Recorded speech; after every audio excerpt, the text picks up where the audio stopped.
चलिए आज हम लोग चर्चा करेंगे अशोक के अभिलेख। आप लोग इसकी हेडिंग बना लें।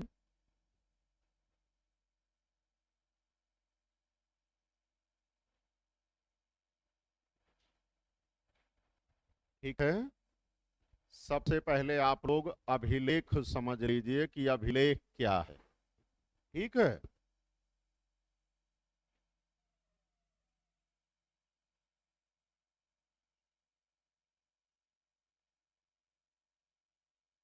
अभिलेख मूल शब्द है लेख।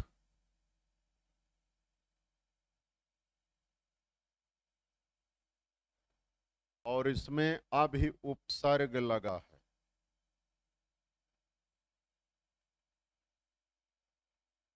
लेख शब्द का अर्थ होता है लिखित स्वरूप में, रिटन फॉर्म। जो कुछ भी रिटन फॉर्म में होता है वह सब लेख कहलाता है। जैसे आप कोई बुक पढ़ते हैं वह लेख है, समाचार पत्र पढ़ते हैं वह लेख है, आपकी नोटबुक में जो कुछ लिखा गया है सब लेख में है। जो कुछ भी रिटन फॉर्म में होता है वह सब लेख कहलाता है। ठीक। तो जितने अभिलेख हैं वह सब लेख हैं, वह सब लेख हैं। लेकिन सभी लेख अभिलेख नहीं कहलाते।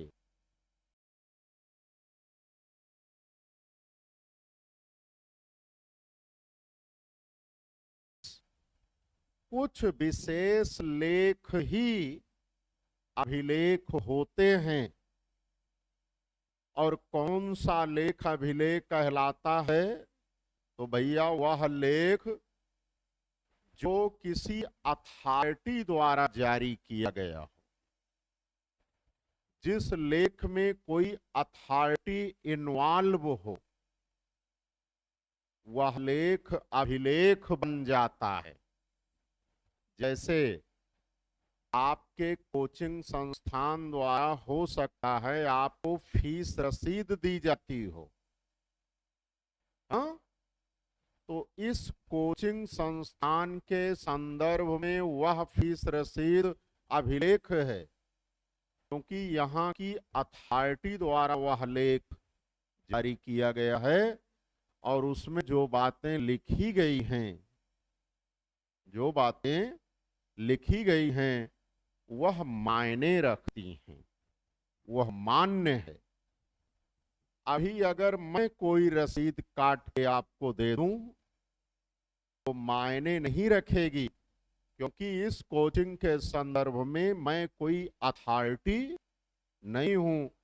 जब कोई लेख अथॉरिटी द्वारा जारी किया जाता है या उसमें वो अथॉरिटी इन्वॉल्व होती है, वो लेख अथॉरिटी द्वारा प्रोटेक्टेड होता है, तभी वह लेख अभिलेख कहलाता है। तो प्राचीन काल में, मध्य काल में अथॉरिटी का मतलब राजा महाराजा, उनके मंत्रीगण, उनके विभाग, विभागों के अधिकारी, उनके द्वारा समय समय पर प्रजा को सूचनार्थ, प्रजा के कल्याणार्थ जो लेख आदेश आदि जारी किया गया रिटन फॉर्म में, उसी को अभिलेख कहा जाता है। अशोक भारत के प्रथम शासक हैं जिनके अभिलेख को पढ़ने में सफलता प्राप्त हुई है। यद्यपि अशोक के शासन काल के पूर्व के भी कुछ अभिलेख प्राप्त हैं, लेकिन अभी तक उन अभिलेखों को पढ़ने में सफलता प्राप्त नहीं हुई है। अशोक से पूर्व के दो अभिलेख उपलब्ध हैं।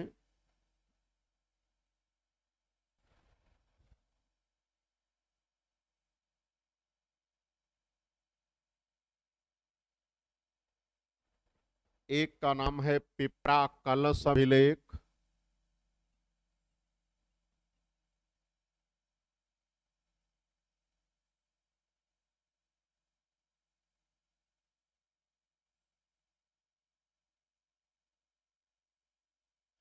अच्छा, अभिलेख का नामकरण कैसे किया जाता है ये भी जान लीजिए।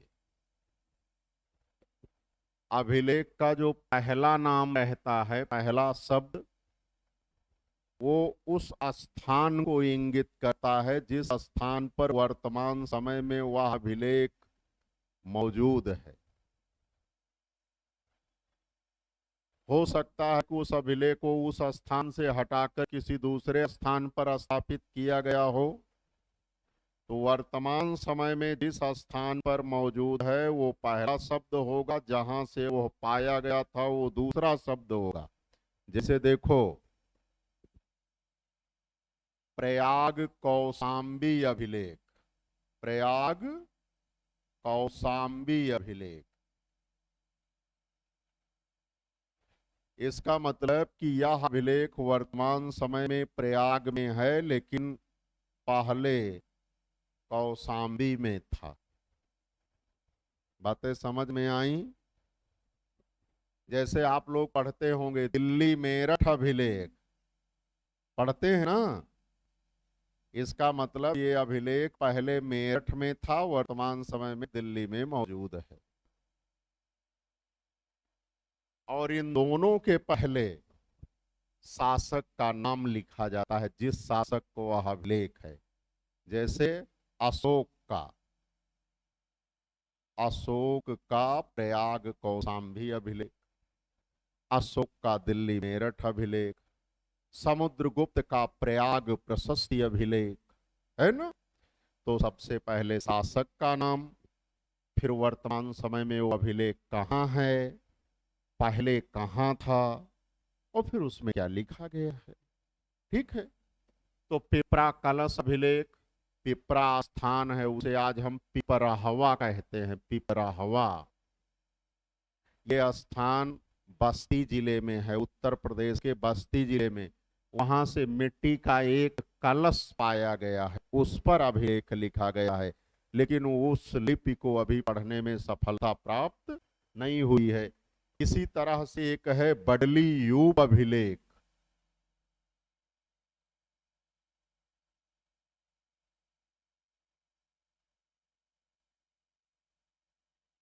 बडली स्थान है अजमेर जिले का, राजस्थान के, है ना?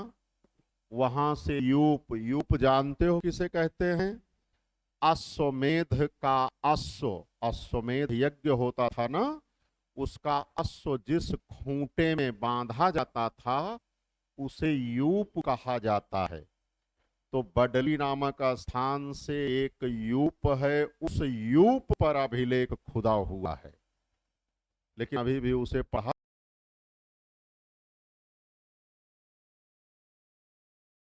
अभिलेख हैं, लेकिन पढ़ने में सफलता प्राप्त हुई है वह अशोक के अभिलेख हैं। ठीक है? में सबसे पहले अशोक के दिल्ली मेरठ अभिलेख को खोजा गया था। कौन से? दिल्ली मेरठ अभिलेख को, वो भी 1750 ईस्वी में पहला अभिलेख यही खोजा गया। और पहला अभिलेख जिसे पढ़ने में सफलता प्राप्त हुई वो है दिल्ली टोपरा अभिलेख, दिल्ली टोपरा अभिलेख। इसे 1837 में पढ़ने में सफलता प्राप्त हुई थी। दोनों प्रश्न पूछा जा गया तो दिल्ली मेरठ अभिलेख को 1750 ईस्वी में टिफेन थेलर महोदय ने खोजा था। ठीक है? सबसे पहले किस अभिलेख को पढ़ा गया? दिल्ली टोपरा अभिलेख को 1837 में जेम्स प्रिंसेप महोदय ने सफलता प्राप्त किया था। ठीक है? ये अभिलेख पहले उत्तर प्रदेश मेरठ में था, यानी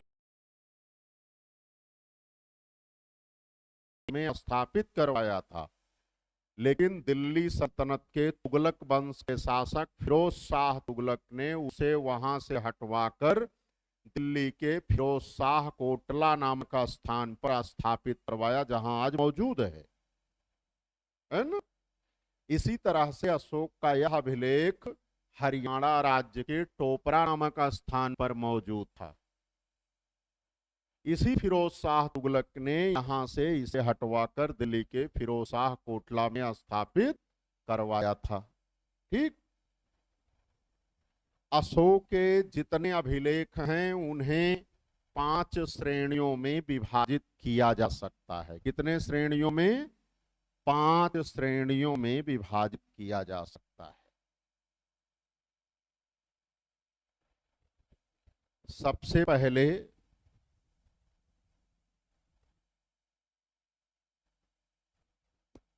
हमारी समझ से पहले 4-5 लाइन नोट करो ताकि समझाने के लिए स्पेस रहे। बोले।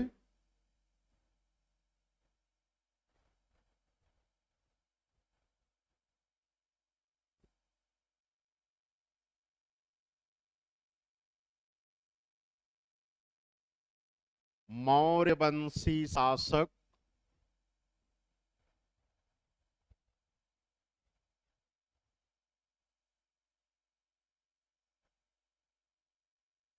अशोक महान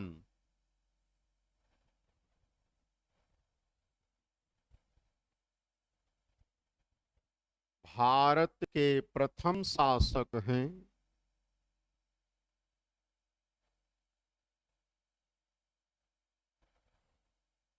जिनके अभिलेख को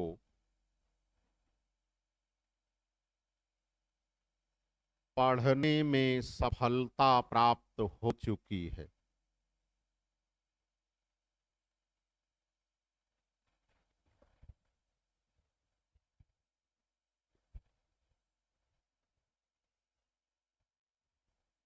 अगला फैक्ट।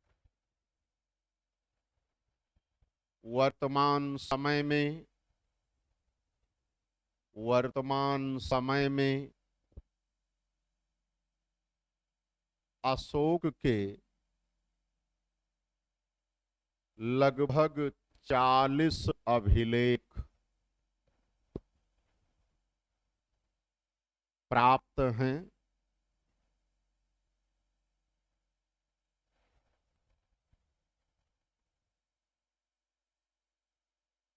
अगला फैक्ट। सर्वप्रथम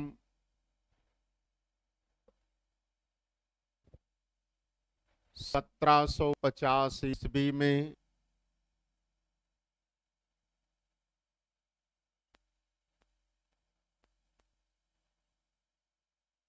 स्टीफेन थेलर ने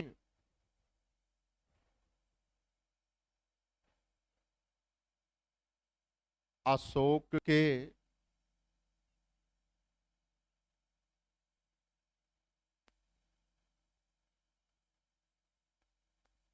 दिल्ली मेरठ अभिलेख को खोजा।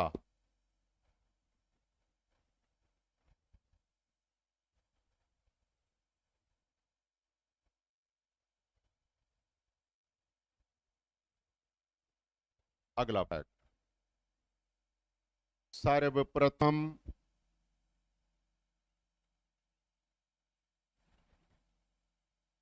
1837 में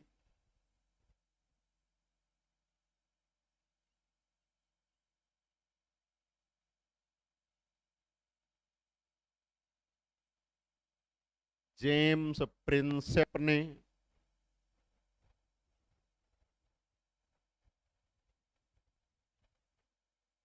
अशोक के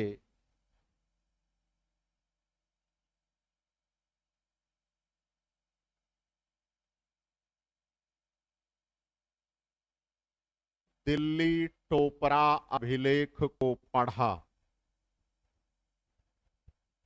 दिल्ली टोपरा अभिलेख को पढ़ा।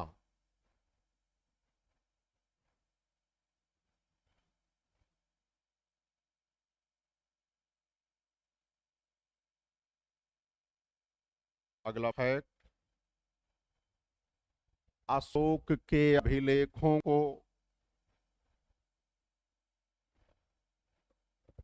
5 श्रेणियों में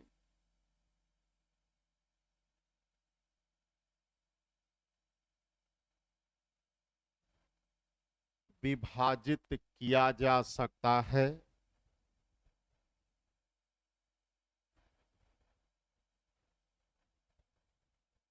नंबर 1,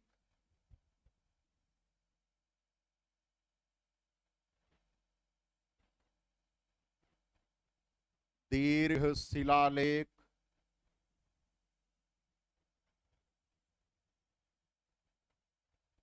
नंबर 2,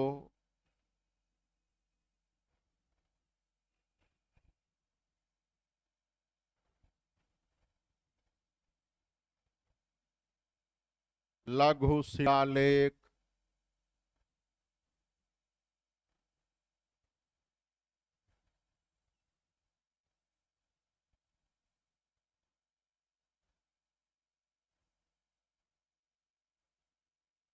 नंबर 3, दीर्घ स्तंभ लेख।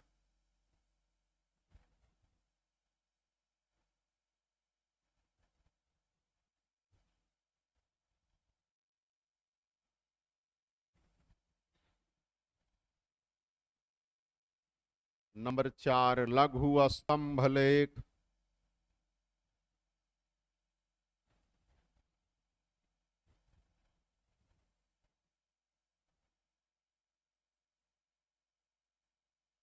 नंबर 5, गुहा लेख।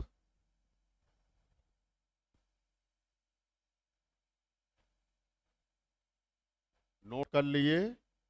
देखिए, मूलतः ये तो 3 ही श्रेणी में इसे विभाजित किया जा सकता है। एक शिलालेख, दूसरा स्तंभ लेख, तीसरा गुहा लेख। यानी वह अभिलेख जो शिलाखंडों पर लिखा गया है। कोई शिलापट है, उसे स्मूथ करके उस पर अभिलेख की खुदाई कर दी गई है तो वो शिलालेख है। और किसी शिलाखंड को तराश कर स्तंभ का रूप देकर, हमने अशोक के स्तंभ बताया था। अब उन स्तंभों पर जो अभिलेख लिखा गया है वह स्तंभ लेख कहलाता है ना। गुहा लेख का मतलब पहाड़ों की गुफाओं की आंतरिक दीवारों पर जो अभिलेख लिखा है वह गुहा लेख कहलाता है। लेकिन इसे इतिहासकार शिलालेख को 2 श्रेणियों में, स्तंभ लेख को भी 2 श्रेणियों में विभाजित करते हैं। दीर्घ शिलालेख, लघु शिलालेख। दीर्घ स्तंभ लेख, लघु स्तंभ लेख। तो दीर्घ और लघु का क्या मतलब है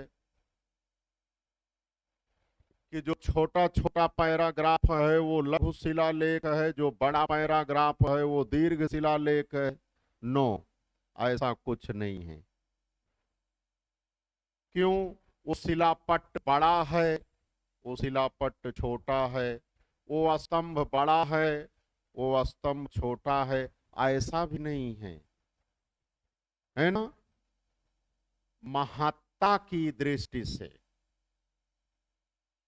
जो लेख, जो बात अधिक दूरगामी प्रभाव डालने वाली हो उसे दीर्घ शिलालेख या दीर्घ स्तंभ लेख कहा जाता है। जैसे अशोक ये घोषणा करता है, मेरे राज्य सीमा के भीतर पशुवध ना किया जाए। ये बहुत बड़ा अनाउंस है ना। अहिंसा के सिद्धांत को लागू करने की बात की जा रही है ना। ये दीर्घ लेख कहलाता है। और अगर किसी अभिलेख में अशोक कहता है कि मैंने कौशाम्बी के बौद्ध संघ को कुछ बीघा जमीन दान में दिया, तो कौन सी बड़ी बात है? तुमसे पहले भी लोगों ने दिया, तुम्हारे बाद भी लोगों ने दिया, भविष्य में भी लोग देंगे। ये कौन सी बात है? लेकिन अहिंसा के सिद्धांत को किसने किसने लागू किया? या ये कह देना सभी धर्मों की सार वृद्धि हो ऐसी मैं कामना करता हूं, सभी धर्मों के लोग सर्वत्र निवास करें, किसी धर्म का अनुयायी किसी दूसरे धर्म की निंदा ना करे, ये सर्वधर्म समभाव की बात है, ये पंथ निरपेक्षता की बात है, ये राज्य के स्वरूप की बात है, ये बहुत बड़ी बात है। तो इसे दीर्घ लेख की श्रेणी के अंतर्गत रखा जाता है। बातें समझ में आई? तो जो बातें अधिक प्रभाव वाली हैं उन्हें दीर्घ शिलालेख या दीर्घ स्तंभ लेख, जो छोटे प्रभाव वाली हैं उन्हें लघु शिलालेख या लघु स्तंभ लेख कहा जाता है। बातें समझ में आई? अब देखो भैया, अशोक के ये जितने अभिलेख हैं, जितने अभिलेख हैं, इन सब की भाषा क्या है? अशोक के अभिलेख किस भाषा में लिखे गए हैं? हाँ? प्रश्न पूछता है। अशोक के जितने अभिलेख हैं इन सब की मात्र एक भाषा है और उसका नाम है प्राकृत भाषा। कौन सी भाषा है? प्राकृत भाषा। अशोक के सभी अभिलेख प्राकृत भाषा में लिखे गए हैं। ये प्रश्न पूछा जाता है। अब चाहे आपसे पूछे गुहा लेख, चाहे लघु स्तंभ लेख, दीर्घ स्तंभ लेख, लघु शिलालेख, दीर्घ शिलालेख, सबकी भाषा एक है, प्राकृत भाषा। ठीक है। और एक चीज,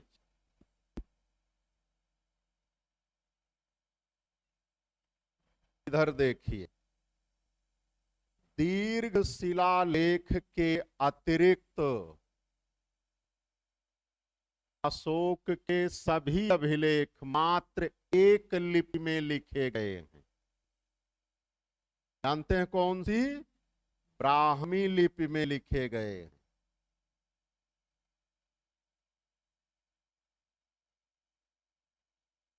अब अगर आपसे प्रश्न पूछा जाए अशोक के लघु शिलालेख किस लिपि में लिखे गए हैं, अशोक के दीर्घ स्तंभ लेख किस लिपि में लिखे गए हैं, अशोक के लघु स्तंभ लेख किस लिपि में लिखे गए हैं, गुहा लेख की लिपि क्या है?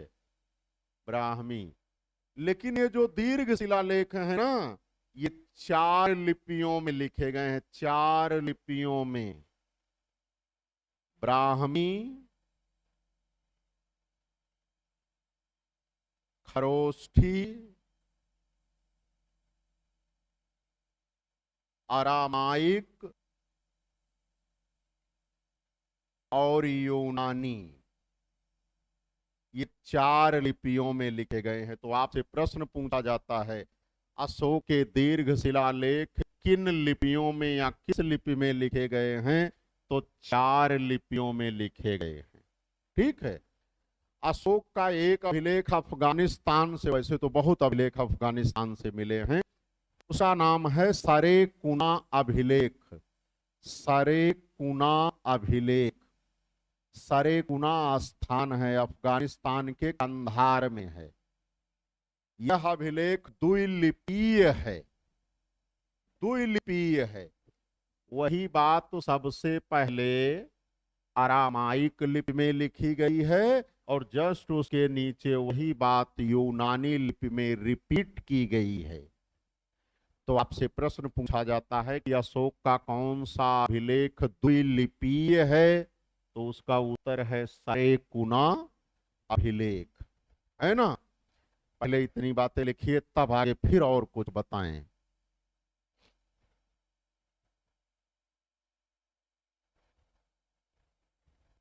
बोले, अशोक के सभी अभिलेख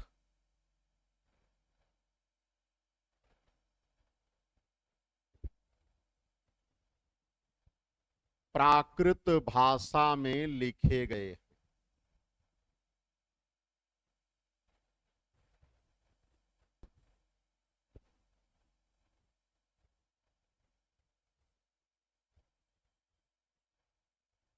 अगला फैक्ट, दीर्घ शिलालेख के अतिरिक्त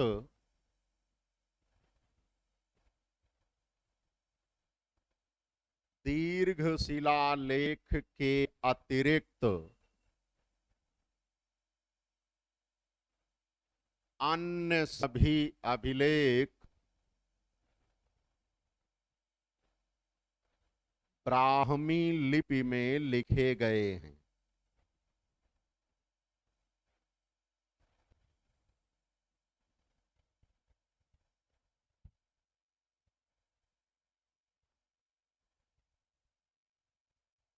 अगला फैक्ट, दीर्घ शिलालेख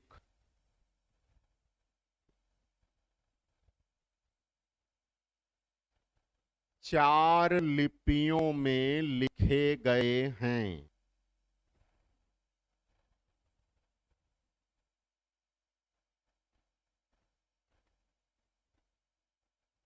number 1 Brahmi,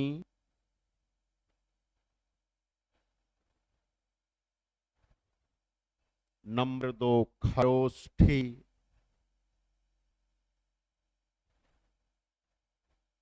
number 3 Aramaic, number 4 यूनानी।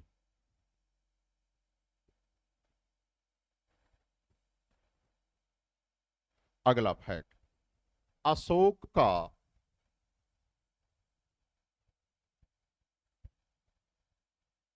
सरेकुना अभिलेख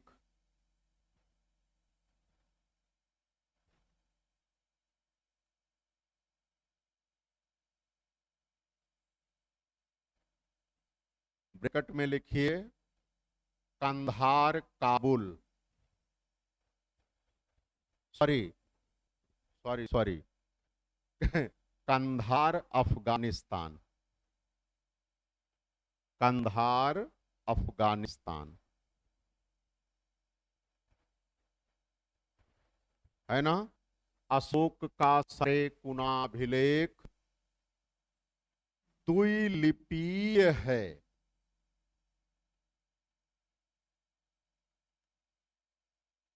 अर्थात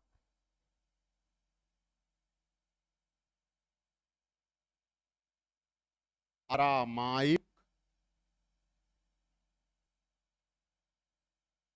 तथा यूनानी लिपियों में लिखा गया है।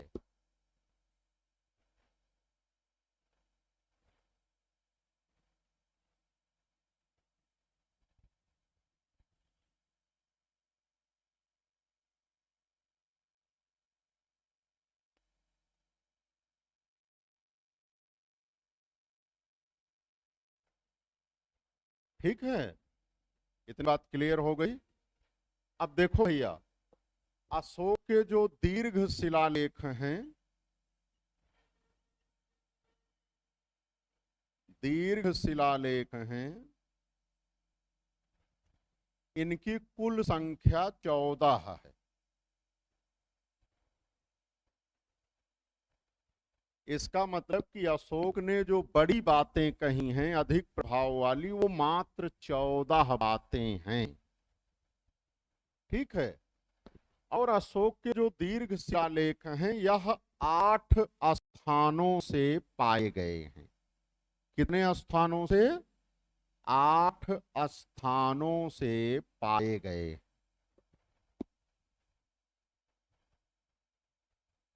ठीक है, इन 8 में से मात्र एक ऐसे स्थान पर सभी एक ही शिलापट पर 14 अभिलेख मौजूद हैं। ठीक है, बाकी कहीं 2, कहीं 5, कहीं 7, कहीं 12, कहीं 11, ऐसे ही। एकमात्र गिरनार गुजरात का स्थान है, वहां से जो दीर्घ शिलालेख पाया गया है उसमें 1 से लेकर 14 तक सारे अभिलेख एज इट इज मौजूद है। इसी तरह से अशोक के जो दीर्घ स्तंभ लेख हैं, दीर्घ स्तंभ लेख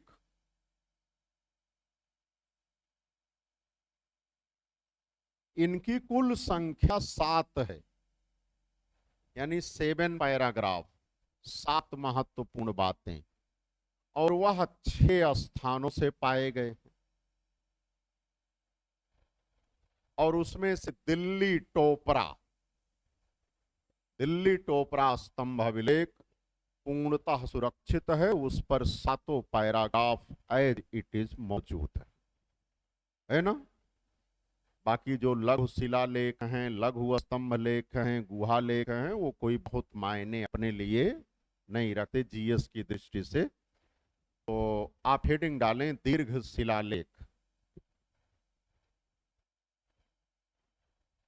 दीर्घ शिलालेख।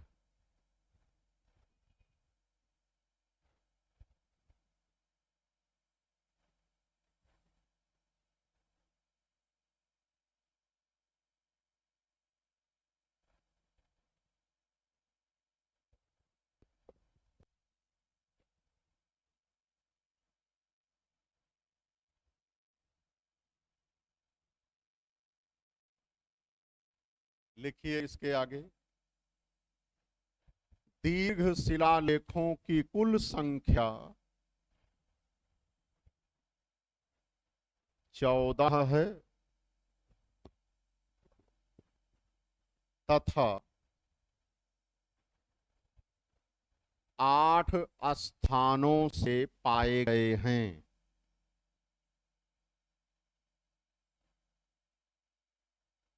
8 स्थान हम आपको लिखवाएंगे। नंबर 1,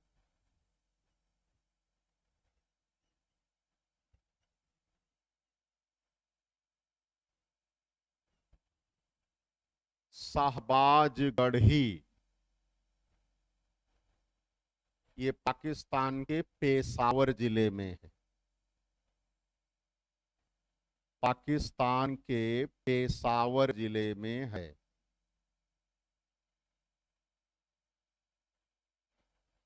नंबर 2, मानसेहरा, ये पाकिस्तान के हजारा जिले में है, हजारा जिला।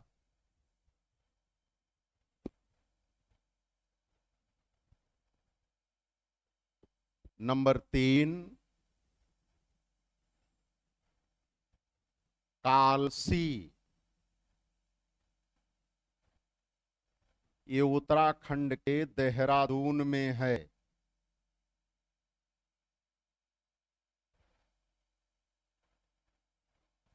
नंबर 4, गिरनार,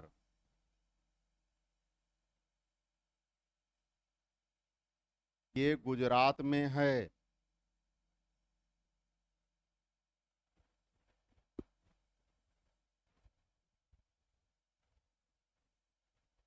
इसे हम इरेज कर दें।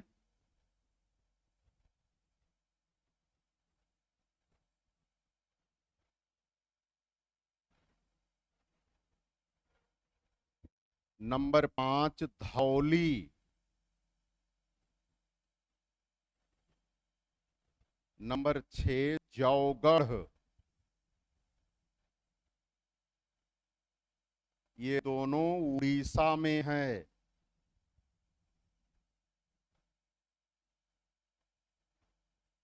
नंबर 7, एर्रगुडी,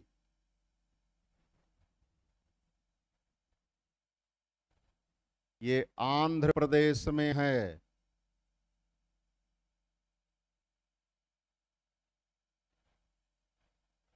नंबर 8, सोपारा, ये महाराष्ट्र में है।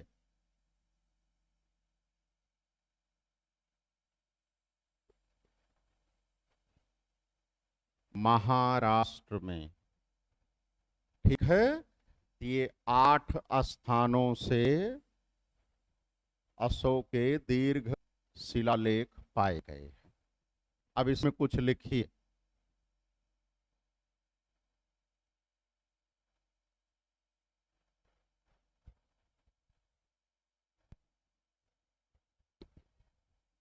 लिखिए, गिरनार स्थित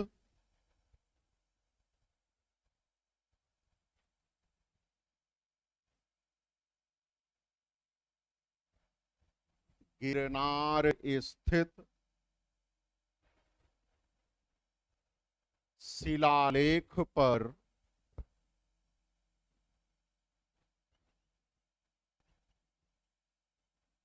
सभी 14 अभिलेख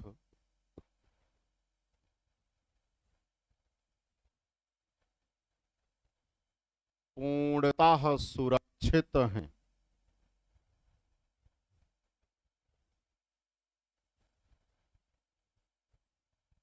ठीक है, अगला फैक्ट। द्वितीय दीर्घ शिलालेख में, देखो 14 दीर्घ शिलालेख है ना, तो 14 पैराग्राफ है, उसमें 14 बातें कही गई हैं।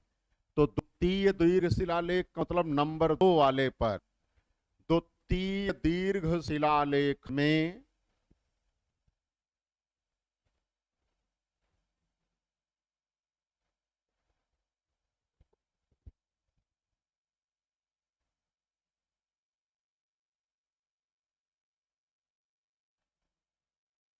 सीमांत प्रदेशों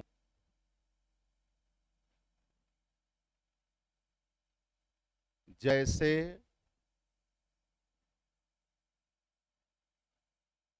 चोल, चेर, पांड्य,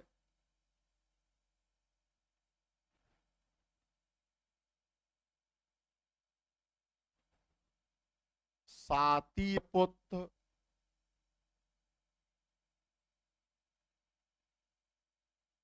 श्रीलंका इत्यादि का वर्णन मिलता है।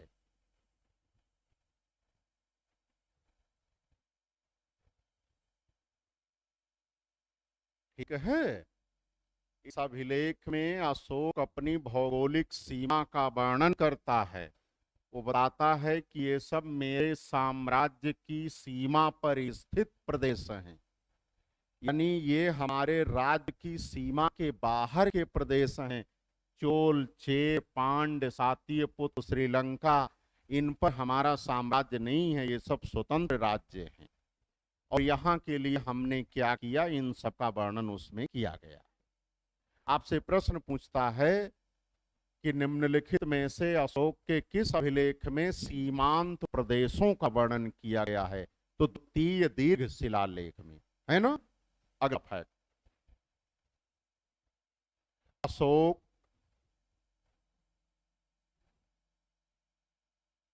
12वें दीर्घ शिलालेख में कहता है, 12वें 12वें दीर्घ शिलालेख में कहता है,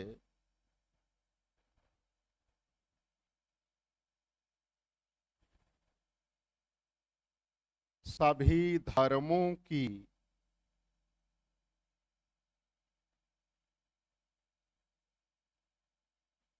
सार वृद्धि हो।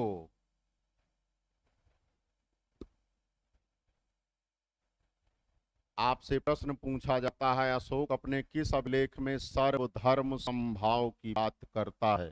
यही 12वां दीर्घ शिलालेख। ठीक है, अगला फैक्ट, अशोक के 13वें दीर्घ शिलालेख में 13वें दीर्घ शिलालेख में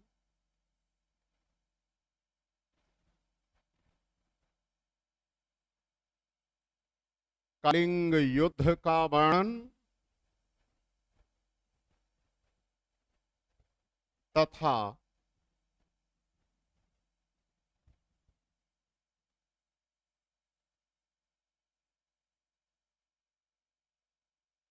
पांच यवन देशों का वर्णन मिलता है। यूनानी राज्यों का वर्णन। ठीक है, अगला फैक्ट,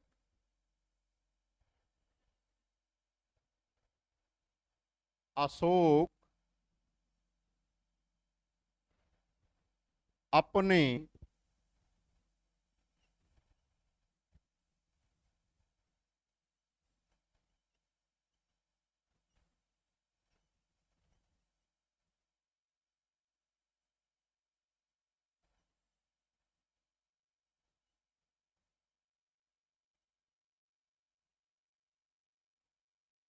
प्रथम पृथक कलिंग शिलालेख में कहता है,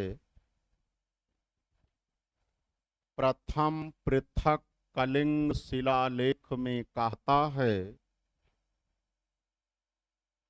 इन्वर्टेड कामा में, सभी मनुष्य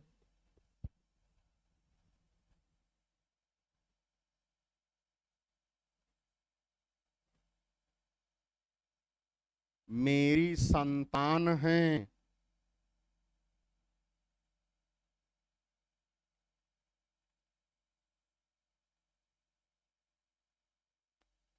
आपसे ये प्रश्न पूछा जाता है कि अशोक अपने किस अभिलेख में यह दावा करता है कि सभी मनुष्य मेरी संतान हैं?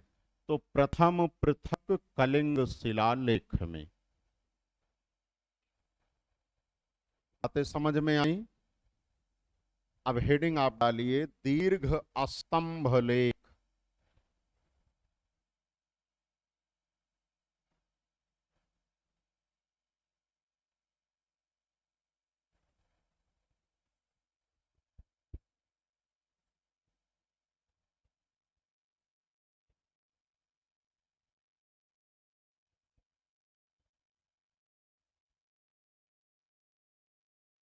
लिखिए, दीर्घ स्तंभ लेखों की कुल संख्या 7 है,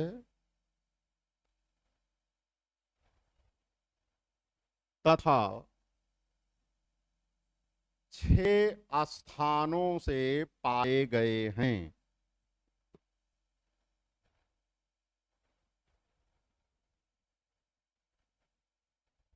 अब 6 स्थान। नंबर 1,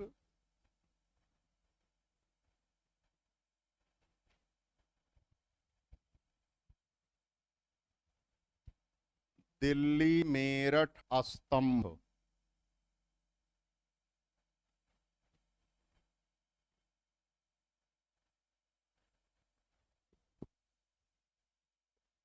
इसके सामने लिखिए, यह स्तंभ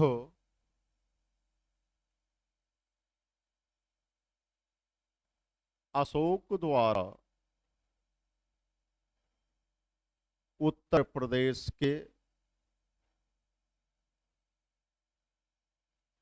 मेरठ में स्थापित कराया गया था।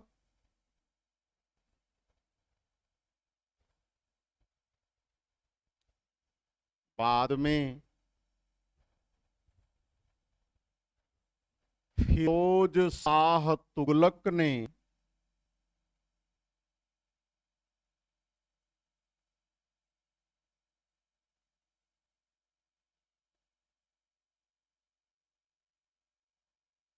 दिल्ली में स्थापित करवाया।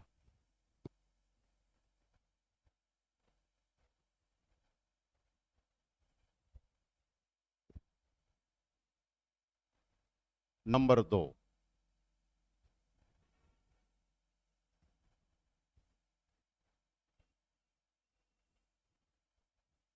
दिल्ली टोपरा अभिलेख।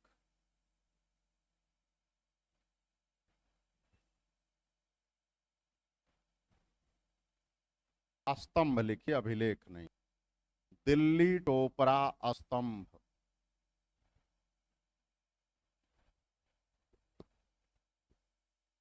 यह अभिलेख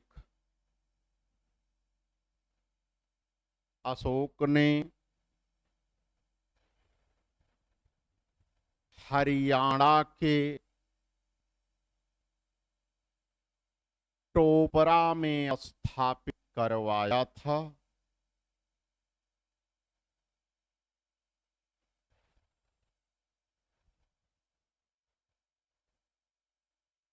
फिरोज शाह तुगलक ने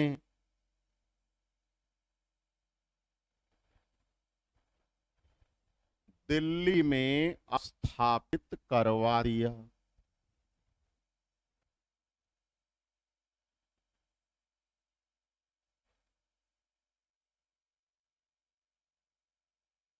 इसी में अगला फैक्ट, इस स्तंभ पर सभी सातों अभिलेख पूर्णतः सुरक्षित हैं।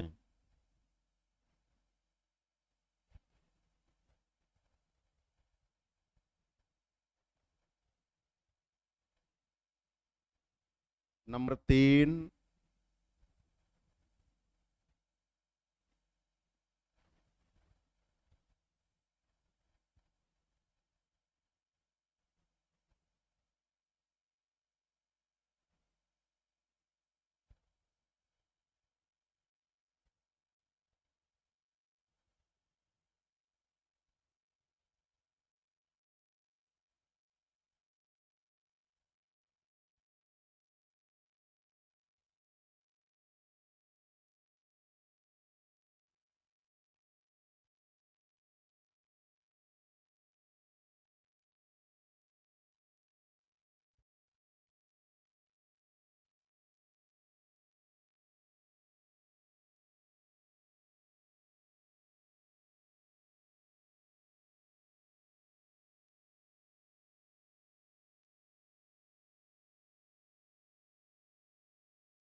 लौरिया अराज स्तंभ, लौरिया नंदनगढ़ स्तंभ, रामपुरवा स्तंभ, ये तीनों बिहार के चंपारण जिले में स्थित हैं।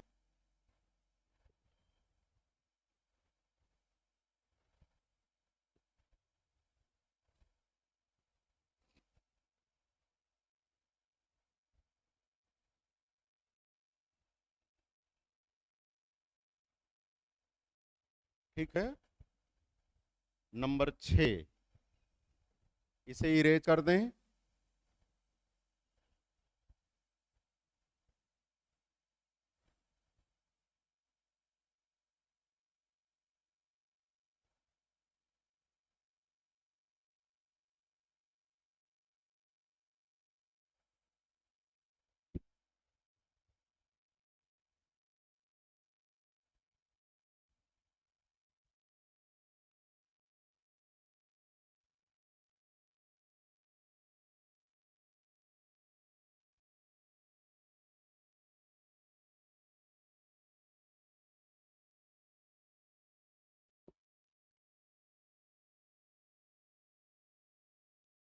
प्रयाग कौशाम्बी स्तंभ,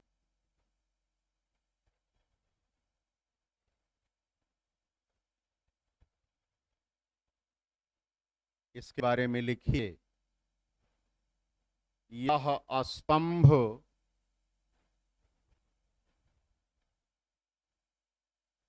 अशोक ने कौशाम्बी में स्थापित करवाया था।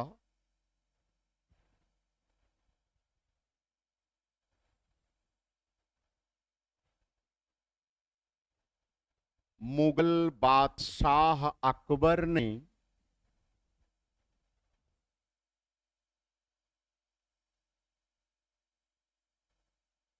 कौशाम्बी से हटवाकर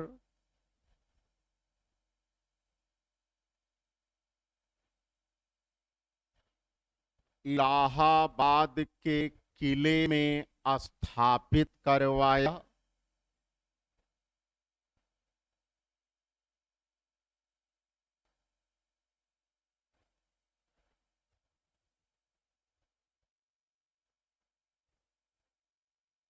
इस अभिलेख पर, इस स्तंभ पर, इस स्तंभ पर निम्नलिखित अभिलेख खुदे हैं। बहुत महत्वपूर्ण है। निम्नलिखित अभिलेख खुदे हैं।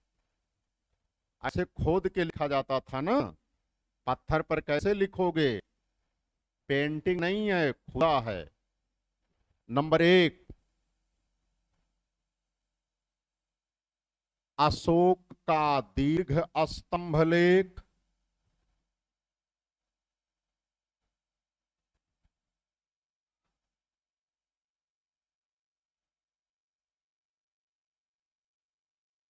नंबर 2, अशोक का लघु स्तंभ लेख।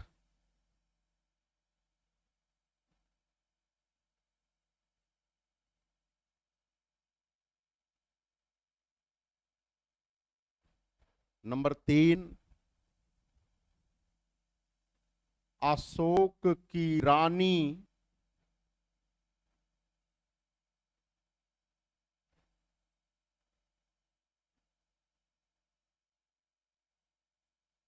कारुवाकी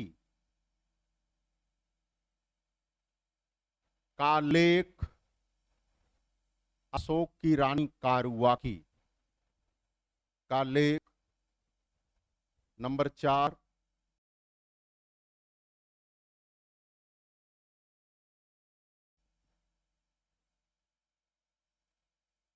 प्रयाग प्रशस्ति अभिलेख।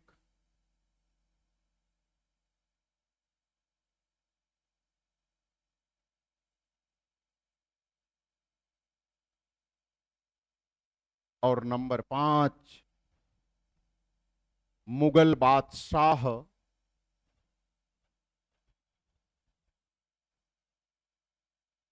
जहांगीर का अभिलेख। मुगल बादशाह जहांगीर का अभिलेख।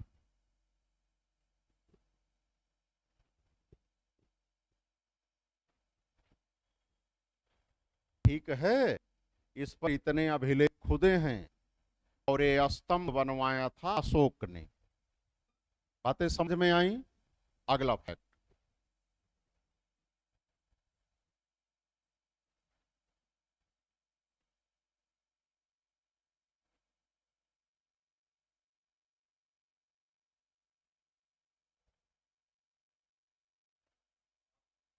हाँ, क्या चीज?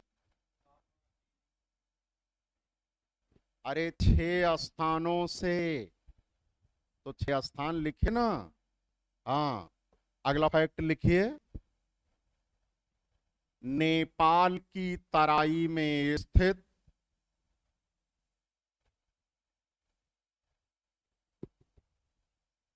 नेपाल की तराई में स्थित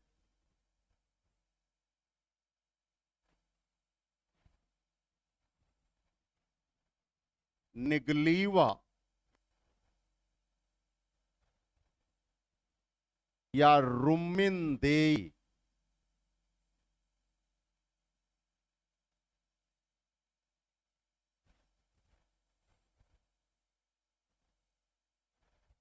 लघु स्तंभ अभिलेख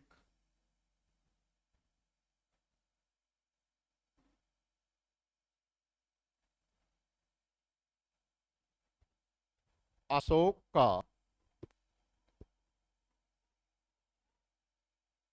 सबसे छोटा अभिलेख है।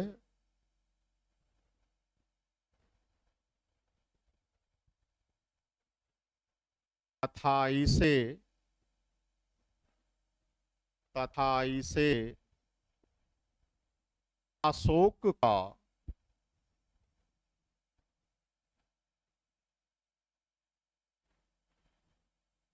आर्थिक अभिलेख कहा जाता है,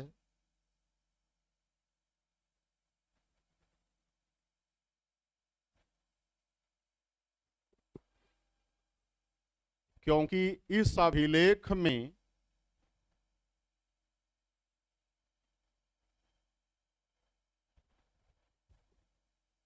भूमि कर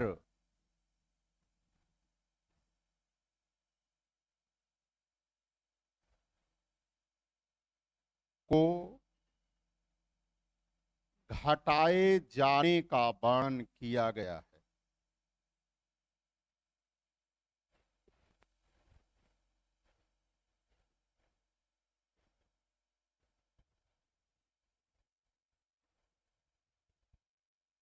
और लास्ट फैक्ट अगला,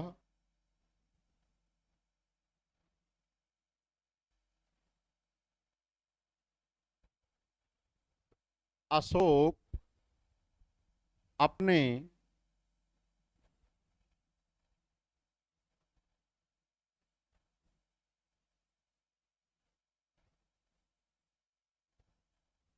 हाब्डू बैराट जयपुर में है।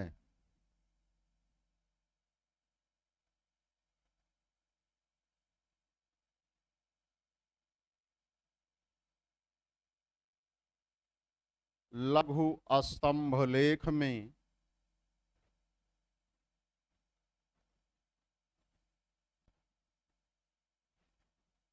बुद्ध, धम्म,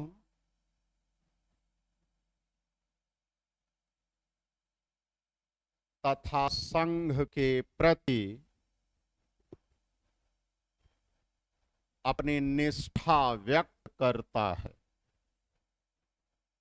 अपनी निष्ठा व्यक्त करता है।